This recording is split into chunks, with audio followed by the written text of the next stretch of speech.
नमस्कार दोस्तों, मैं हूँ विशाल और आप सभी का स्वागत करता हूँ पॉलिटी के हमारी इस अगले लेक्चर में, जिसमें हम देखेंगे part 5 of the constitution which is union. अभी तक हमने पार्ट 4 कंप्लीट कर लिया है, पार्ट 4A कंप्लीट कर लिया है। नाउ हम पार्ट 5 ऑफ द कॉन्स्टिट्यूशन जो कि यूनियन है उसे देखने जा रहे हैं। यूनियन यानी कि संघ। यूनियन में बेसिकली हमारे जो आर्टिकल्स कवर होने वाले हैं वो है आर्टिकल 52 से लेकर आर्टिकल 151 तक। ठीक है, बात करें यूनियन की तो इसको हम बेसिकली इन क्लासिफिकेशंस में बांट सकते हैं। जो फर्स्ट क्लासिफिकेशन है वो है एग्जीक्यूटिव्स, जो कि आर्टिकल 52 से 78 के बीच में आएंगे। सेकंड इज लेजिस्लेचर, विधायिका जो कानून बनाती है, आर्टिकल 79 से 123। थर्ड है न्यायपालिका, दैट इज जुडिशरी, जो कि आर्टिकल 124 से 147 के बीच में लाई करता है। और finally CAG, that is controller and auditor general of India. तो controller and auditor general of India article 148 से 151 के बीच में लाई करेगा।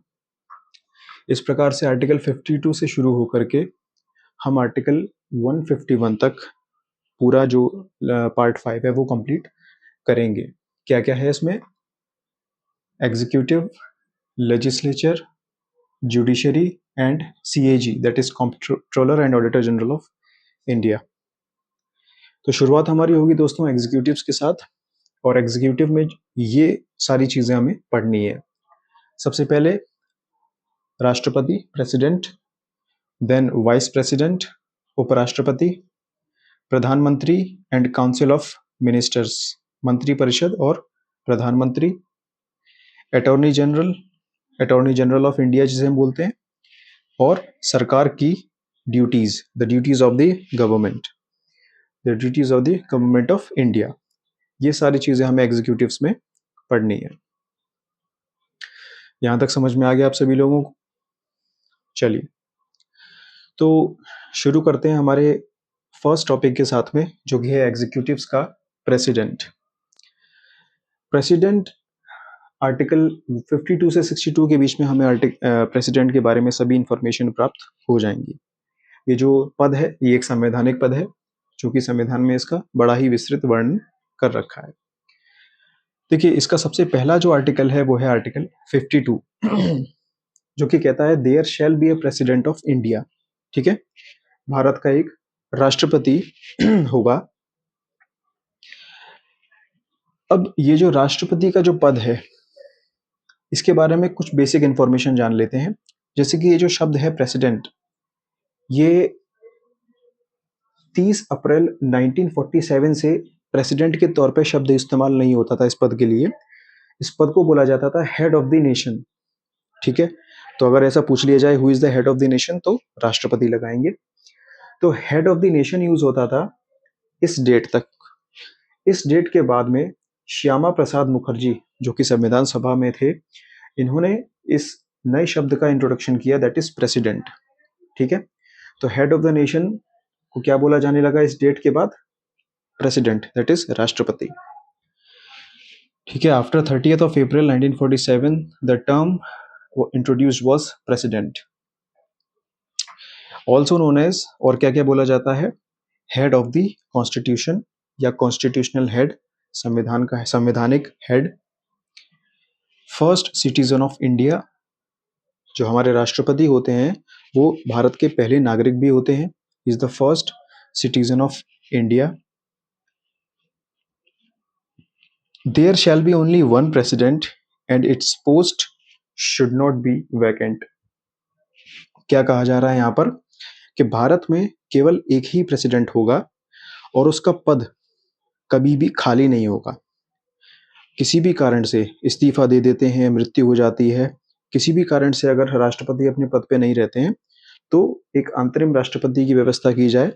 जैसे वाइस प्रेसिडेंट है, उन्हें थोड़े समय के लिए प्रेसिडेंट की पोस्ट दी जाती है, तब तक जब तक दूसरे राष्ट्रपति चयनित होकर के नहीं आ जाते। ठीक है, इससे क्या साबित होता है? इससे ये साबित होता है कि ये जो लाइन है, only there shall be only one president, and its post should not be vacant, उनकी पोस्ट कभी भी वैकेंट नहीं रहती है। जैसे पुराने ज़माने में राजा हुआ करते थे, राजाओं का जो तख्त था वो कभी भी खाली नहीं रहता था। अगर राजा की युद्ध के दौरान या किसी भी कारण से मृत्यु हो जाती है, तो राजकुमार को तुरंत उसी दिन गद्दी पे बैठाया जाता था, गद्दी को कभी खाली नहीं रखा जाता था।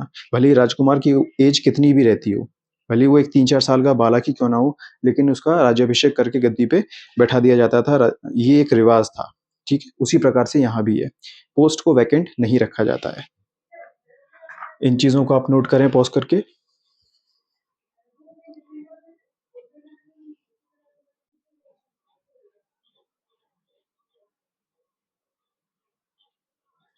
ठीक है दोस्तों, अब देखते हैं हमारे आर्टिकल 53 को। आर्टिकल 53 बात करता है राष्ट्रपति की पावर्स के बारे में। It talks about the powers of the president.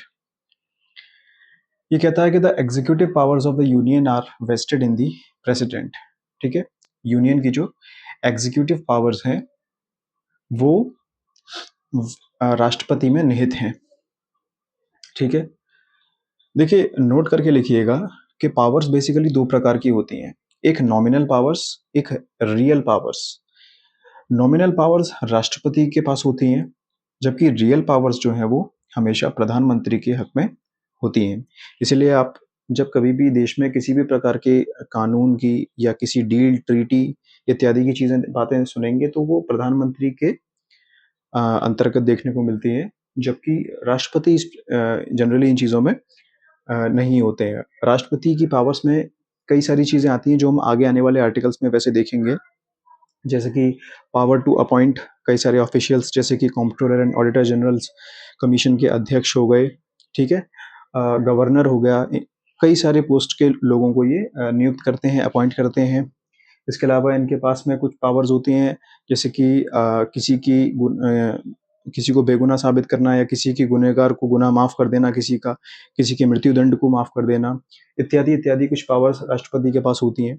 ठीक है, वो हम धीमे धीमे करके आगे आने वाले आर्टिकल्स में देखेंगे। इस आर्टिकल में आप इतना समझें कि जो एग्जीक्यूटिव पावर्स होती हैं यूनियन की, वो राष्ट्रपति के हक में होती हैं।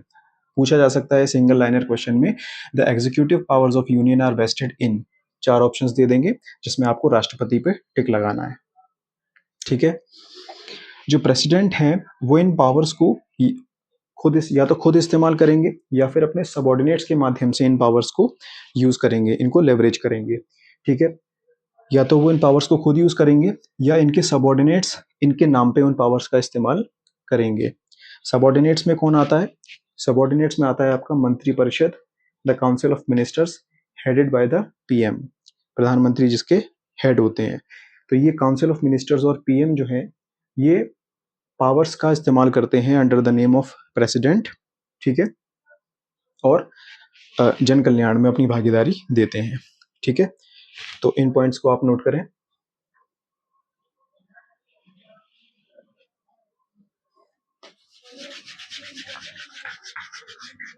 अब इस आर्टिकल के बाद में जो हमारा अगला आर्टिकल आने वाला है दोस्तों, वो है आर्टिकल 54।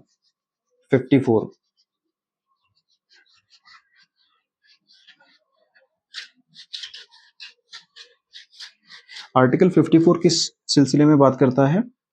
आर्टिकल 54 बात करता है regarding the elections of the president. राष्ट्रपति के चुनाव किस प्रकार होते हैं, राष्ट्रपति का चयन किस प्रकार होता है, उस बारे में बात करता है। इसको मैं ऊपर लिख देता हूं। Article 54, election of the president. ठीक है, देखिए राष्ट्रपति का जो इलेक्शन होते हैं वो इनडायरेक्ट इलेक्शन होते हैं। आप और हम जो जनसाधारण हैं वो इस इलेक्शन में पार्टिसिपेट नहीं करते, जबकि हमारे द्वारा चूज किए गए या चुने गए एमपी और एमएलए इसमें पार्टिसिपेट करते हैं। तो जो लोग वोट देते हैं राष्ट्रपति के चुनाव में, उनके समूह को बोला जाता है इलेक्टोरल कॉलेजियम या इलेक्टोरल कॉलेज। ठीक है, वोट्स बाय इलेक्टोरल कॉलेज। अब ये जो इलेक्टोरल कॉलेज होता है इसमें कौन कौन होते हैं? इसमें होते हैं elected MPs, elected member of parliament. Member of parliament में कौन कौन होंगे? Member of Lok Sabha and Rajya Sabha. कौन होते हैं? इलेक्टेड होते हैं, इस बात पे जोर दीजिएगा, इलेक्टेड। नॉमिनेटेड मेंबर्स को इसमें शामिल नहीं किया किया जाता है, नॉट नॉमिनेटेड मेंबर्स, मैंने अलग से लिख दिया, only elected members, elected members of parliament. ठीक है, आप चाहें तो और विस्तृत तरीके से लिख सकते हैं, elected members of Rajya Sabha and Lok Sabha. Rajya Sabha and Lok Sabha. ठीक है, और कौन कौन होता है? Again, elected members of legislative assemblies of states. States की जो लेजिस्लेटिव असेंबलीज के मेंबर्स यानी एमएलएज होते हैं, कौन से एमएलएज? इलेक्टेड, तो इलेक्टेड एमएलएज ऑफ स्टेट्स, इसमें एमएलसीज शामिल नहीं है, नॉट एमएलसीज। ठीक है, इलेक्टेड एमएलएज ऑफ स्टेट। और इसमें कौन कौन शामिल है दोस्तों?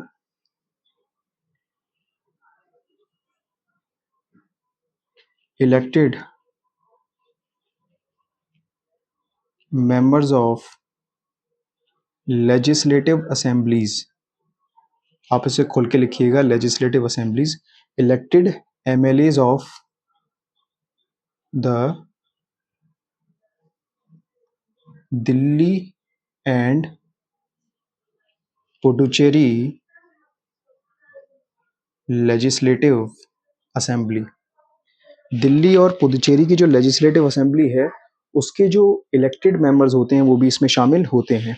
ठीक है, इनिशियली ये कॉलेजियम में शुरुआती दो चीज़ें होती थी, यानी एमपीज और एमएलएज होते थे इलेक्टेड, ये नहीं होता था। इसको 70th कॉन्स्टिट्यूशनल अमेंडमेंट 1992 के माध्यम से ऐड किया गया दिल्ली और पुडुचेरी को इलेक्टोरल कॉलेज में। ठीक है, अब समझिए, इतना आपने लिख लिया, इसको नोट करें, मैं इसको मिटा के और आगे समझाता हूँ। तो ये तो वो कॉलेज है, ये वो लोग हैं जो राष्ट्रपति के चुनाव में इलेक्शन में पार्टिसिपेट करते हैं, वोट देते हैं।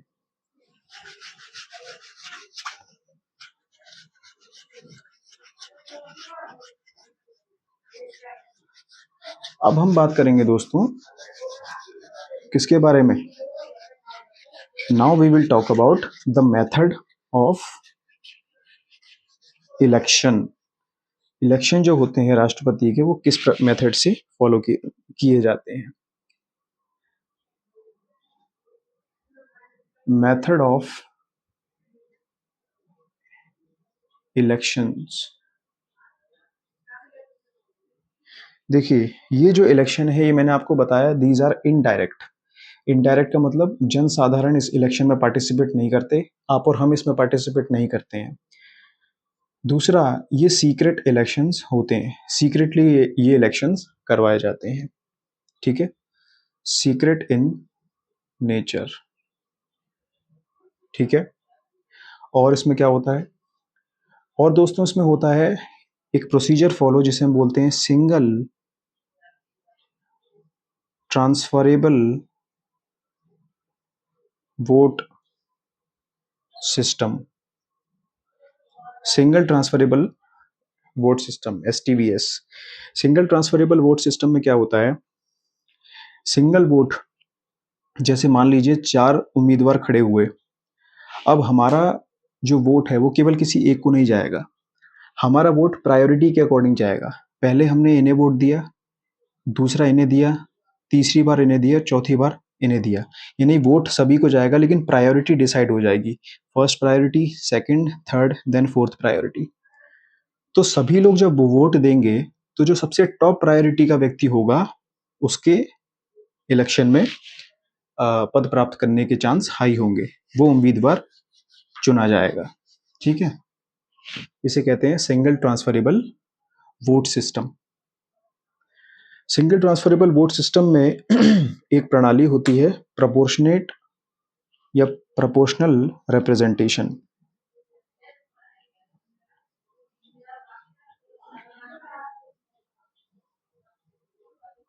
जैसे कोई पार्टी अगर खड़ी होती है इलेक्शन में, तो जिस प्रपोर्शन में उनको वोट मिलते हैं प्रायोरिटी वाइज, उसी प्रपोर्शन में सीट्स फिर एलोकेट होती है। ठीक है, ज़्यादा प्रपोर्शन में अगर वोट्स मिले हैं तो मतलब लोगों ने ज़्यादा प्रायोरिटी से उस पर्टिकुलर पार्टी या पर्टिकुलर व्यक्ति को पसंद किया है। This is proportional representation. ठीक है, अब क्या किया जाता है दोस्तों, एमपीज और एमएलएज की जो वोट है उसकी वैल्यू निकाली जाती है। उस वैल्यू से एक कट ऑफ डिसाइड होती है। उस कट ऑफ से ज़्यादा अगर किसी ने वोट परसेंटेज प्राप्त किया है तो वो व्यक्ति प्रेसिडेंट के तौर पे चयनित कर लिया जाता है। ठीक है, जैसे एमएलए की वोट की वैल्यू निकाली जाती है। कैसे? जिस राज्य का वो एमएलए है उस राज्य की पॉपुलेशन, स्टेट्स पॉपुलेशन इन 1971, 1971 की पॉपुलेशन इसलिए ली जा रही है क्योंकि ये वो वर्ष था जब उत्तर और दक्षिणी भारत की पॉपुलेशन लगभग एक समान थी। ठीक है, तो स्टेट की पॉपुलेशन 1971 में, ठीक है, डिवाइडेड बाई, एक से स्टेट की पॉपुलेशन 1971 में डिवाइडेड बाई जो इलेक्टेड एमएलएज हैं, टोटल इलेक्टेड एमएलएज इंटू 1/1000। ये फॉर्मूला हो सकता है पूछ लिया जाए कि एमएलए की वोट वैल्यू कैसे निकाली जाती है राष्ट्रपति के चुनाव में। उसी प्रकार से एमपी की वोट वैल्यू कैसे कैलकुलेट की जाती है? एमपी की वोट वैल्यू कैसे कैलकुलेट की जाती है?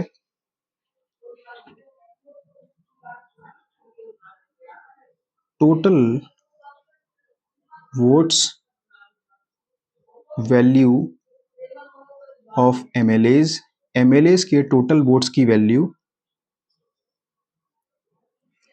Divided by total elected MPs. ठीक है दोस्तों, इतनी कहानी समझ में आई? तो यहाँ तक आपने लिखा कि ये इनडायरेक्ट इलेक्शंस होते हैं, सीक्रेट होते हैं, सिंगल ट्रांसफरेबल वोट सिस्टम, एक वोट कई सारी उम्मीदवारों पे क्या कहते हैं ट्रांसफर किया जाता है, सिंगल वोट, प्रायोरिटी वाइज किसको हम फर्स्ट प्रायोरिटी पे रखेंगे, किसको सेकंड, किसको थर्ड। ठीक है, और जिस प्रपोर्शन में उस व्यक्ति को हाई प्रायोरिटी मिलती है उसी प्रपोर्शन में उसको फिर सीट्स एलोकेट होती हैं, दैट इज प्रोपोर्शनल रिप्रेजेंटेशन। तो ये single transferable vote system secret और इनडायरेक्ट इलेक्शंस होते हैं जिसमें वोट कैलकुलेट करने के लिए ये फॉर्मूले इस्तेमाल किए जाते हैं। एमएलए का वोट इस फॉर्मूले से, एमपीज का वोट इस फॉर्मूले से। अब एक कट ऑफ निकाली जाती है दोस्तों, इतना आप लिख लीजिए, मैं इसको मिटाने जा रहा हूं। ठीक है, इतना आपने लिख लिया। अब यहां से एक कट ऑफ निकलती है क्या, कि MPs vote value plus MLAs vote value, MLAs की वोट वैल्यू, एमपीज की वोट वैल्यू को सम करके हम 2 से डिवाइड करेंगे +1। इससे ज्यादा जो प्राप्त कर जाएगा वही राष्ट्रपति के चुनाव के लिए को क्लियर करके राष्ट्रपति पद को प्राप्त करेगा। ठीक है, ठीक है, आईएएस लेवल पे ये सवाल पूछ लिए जाते हैं, हालांकि पीसीएस ने अभी इस लेवल को टच नहीं किया है, लेकिन अनप्रेडिक्टेबल एग्जाम्स होते हैं सिविल सर्विसेज के, भले ही स्टेट लेवल पे हों, इसलिए पूछे जा सकते हैं। एक पॉइंट नोट करके लिखिएगा कि if the posts of MPs, yeah, if the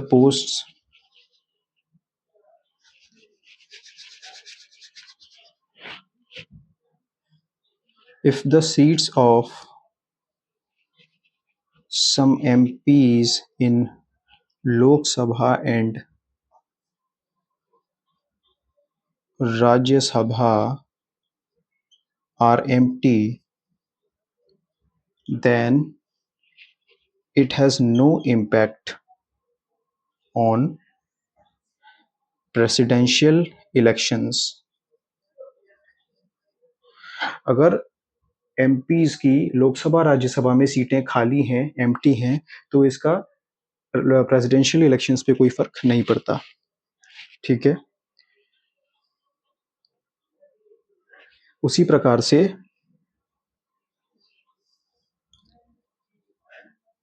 अगर कोई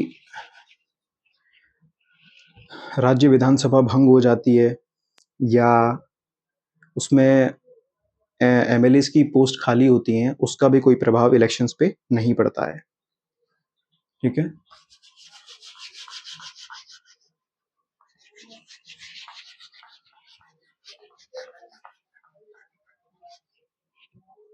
क्या बोला मैंने, उसी में आगे नेक्स्ट पॉइंट लिखिएगा कि if the legislative assembly of a state is dissolved or the uh, posts of some MLAs are empty, then it has no impact on presidential elections। ठीक है, और if the electoral college is not complete, still it has no impact on the presidential elections। समझ गए दोस्तों, यानी कि अगर electoral college complete नहीं है, यानी कि एमएलएज और एमपीज पूर्ण मात्रा में नहीं आए हैं, तो भी इलेक्शंस में कोई फर्क नहीं पड़ेगा, इलेक्शन होकर रहेंगे जितनी भी कोरम अवेलेबल है उससे, यानी जितना भी इलेक्टोरल कॉलेज अवेलेबल है उनसे। यही बात दूसरे तरीके से कही गई है कि अगर एमएलएज अवेलेबल नहीं है किसी राज्य विधानसभा के, या कुछ एमएलएज अवेलेबल नहीं है, तब भी ये कॉलेज पूरा नहीं हो पाएगा, तब भी कोई इम्पैक्ट राष्ट्रपति के इलेक्शंस पे नहीं होगा। यही बात और तरीके से कही गई है कि राज्यसभा और लोकसभा के अगर कुछ एमपीज अवेलेबल नहीं है और सीट्स एम्प्टी हैं, तब भी कॉलेज पूरा नहीं होगा, electoral college. Still there will be no impact on the presidential elections. लिख लीजिए।